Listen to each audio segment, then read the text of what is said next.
Hey, welcome back. In today's video, we're removing the 1275cc out of my 81 Austin Mini. What I'm doing right here is removing the choke cable for the carburetor. We're getting ready to remove the carburetor. So this is me removing the barrel nut off of the choke cable. Then you're going to see me doing the same for the accelerator cable.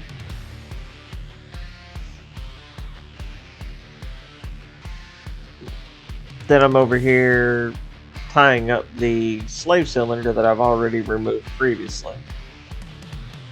The reason we're pulling this engine is it's having a gearbox related issue, so I think what we're doing at this point in time is we're going to just go ahead and rebuild the motor while it's out.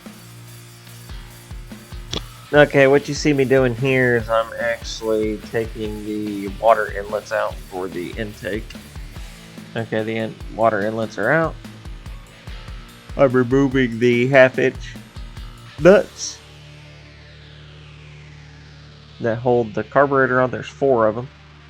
You got 2 on the side there, and then you got 2 underneath. The ones underneath I found best to use a ratchet with a little extension.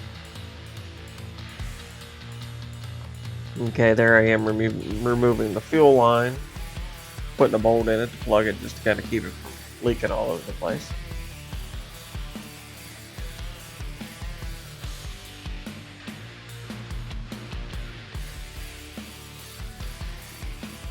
Okay, we're removing the bottom 2 nuts there.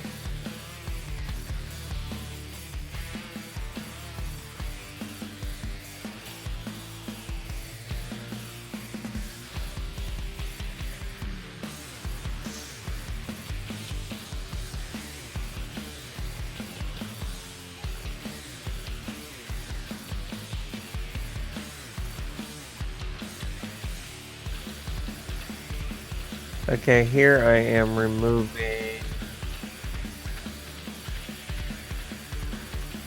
a heater hose, I believe, is what I'm removing.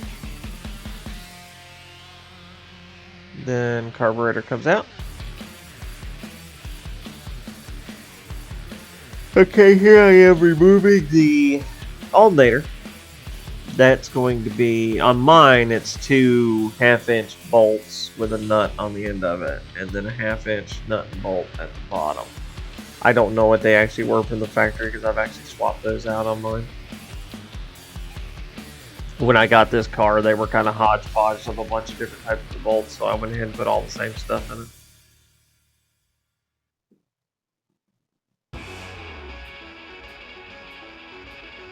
There's the alternator out.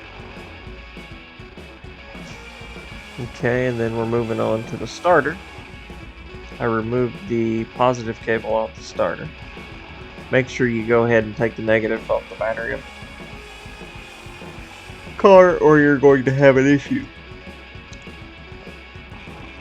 Okay, I'm removing the horn here because I noticed it's in the way.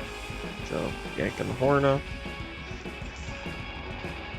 I am following the Haynes manual as I go. I have had this engine out before, but it's always good to keep the Haynes manual there just so you don't forget anything. Okay, we're removing the 2 1/2-inch bolts out of the starter. I know you can't see it in the video, but that's what I'm doing.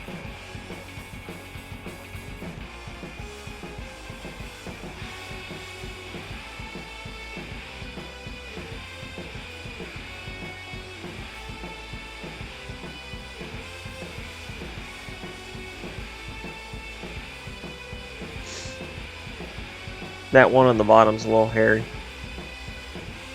You don't have a lot of throw down there, so you can't get a real good ratchet on it. Okay, there's the starter out. Okay, next thing we're going to be doing is we're going to be removing the starter solenoid, which is a little screw that's actually attached to the side of the firewall there on the inner fender well. And it can be a pain in the butt.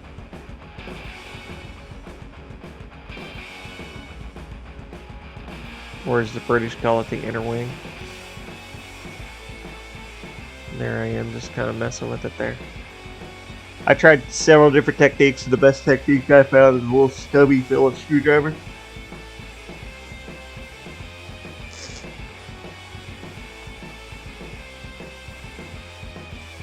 You kind of remove it, you take it off and kind of just slide it off to the side.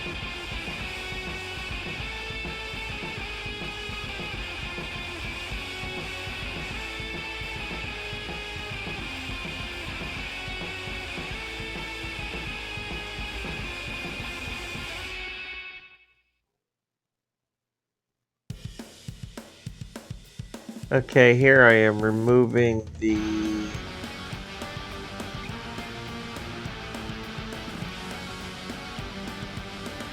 oh yeah, I was removing the battery cable off of the starter solenoid, and then I slid it out of the way. Then now we're back here on the fuel pump, removing the actual fuel inlet from the tank, plugging it, putting it out of the way.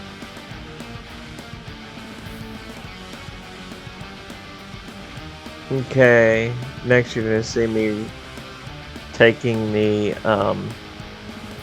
heater cable off. Pulling it out of the way, and then you're going to see me taking the heater hose off of the bypass there.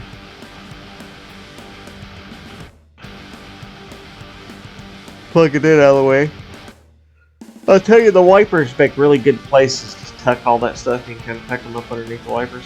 Okay, on this one here, you're seeing me taking the engine steady off, so I can move the engine. What you didn't see me do is I've already removed the exhaust down below.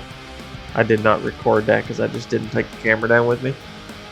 But what you're seeing me do is you're actually seeing me remove the engine steady right here.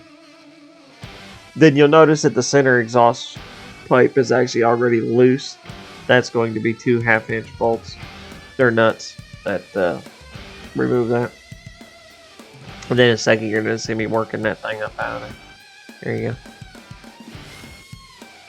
Just kind of wiggling it up. Now, it'll come out. You just gotta kind of work on it. Okay, so here I am removing the nuts off of the other one to kind of give me a little bit more room here.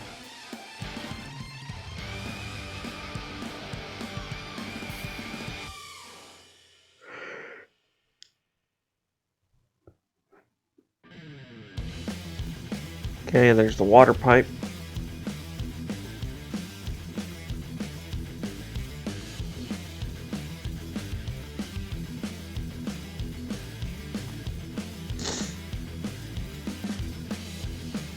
Where's that one?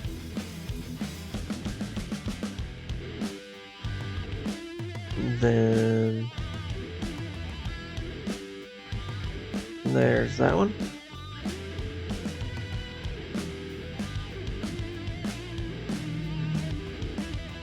Okay, so now what you're seeing me doing is you're seeing me remove all the various wires from the coil, and there's 2 wires that goes to the distributor. You got 2 wires. One wire goes to the oil sending unit, the other wire goes to the water pump or water cooling unit. And then you're going to remove the distributor cap with all the leads. I went ahead and marked my leads so I know which ones go where whenever I put it back on. Okay, there I am putting blue tape on the label and everything and making sure that when it comes time to put it back, it's going to be in the right spot. I actually ended up losing an end off one of the cables there, so I'm going to put a new end on one of the cables. My wiring harness is actually kind of shot. I may, while it's out, go ahead and get me a just an engine wiring harness to go ahead and swap it.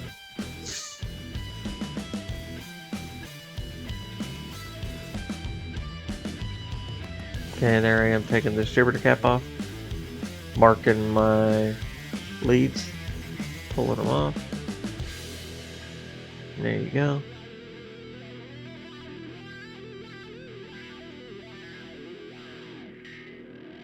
Okay, I'm taking the rest of the engine steady out just to kind of clear it so it's not in the way.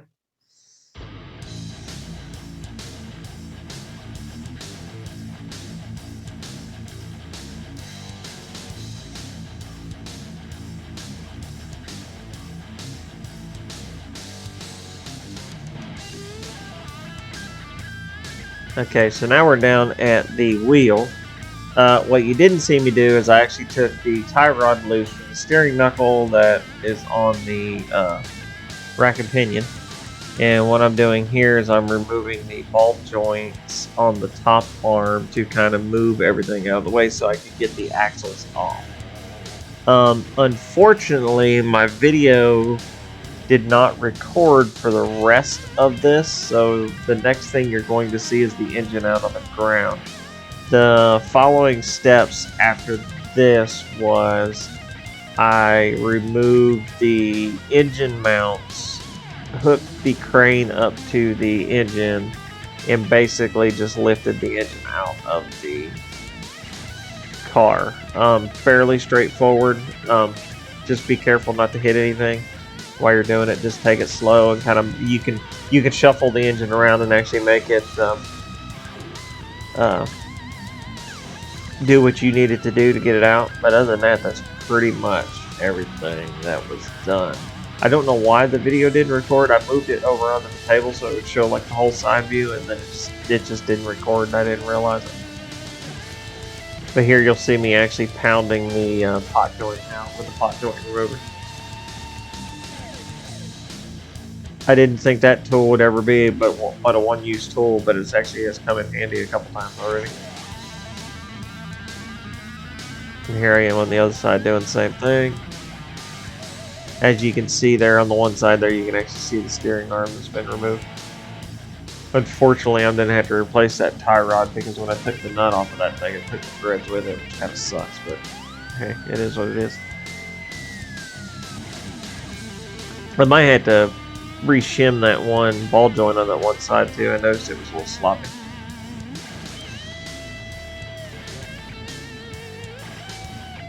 I was having problems getting this top arm off here, so I finally ended up getting the pickle fork and sticking it underneath of it and actually lopping it off.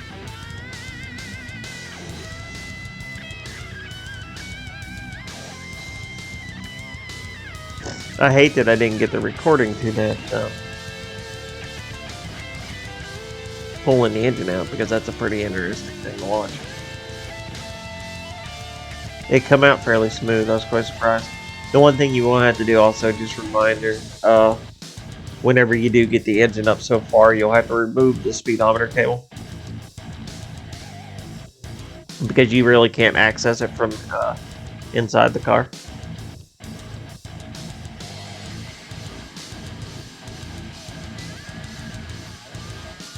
But yeah, I'm going to go ahead and start the closeout here. I appreciate everybody watching, and please like, subscribe, share, all that good stuff. I'd like to build this channel. I'd like to see at least 100 subs by the end of summer, because the 100 subs will actually give you an actual YouTube website, and then therefore I can start promoting a little bit more. But yeah, I appreciate it. All you guys that aren't sub, please sub. It doesn't cost you anything to sub. Just sub. I appreciate it. But yeah, look, here it is on the floor at the crane. But thanks for watching. I appreciate it. Y'all have a good day.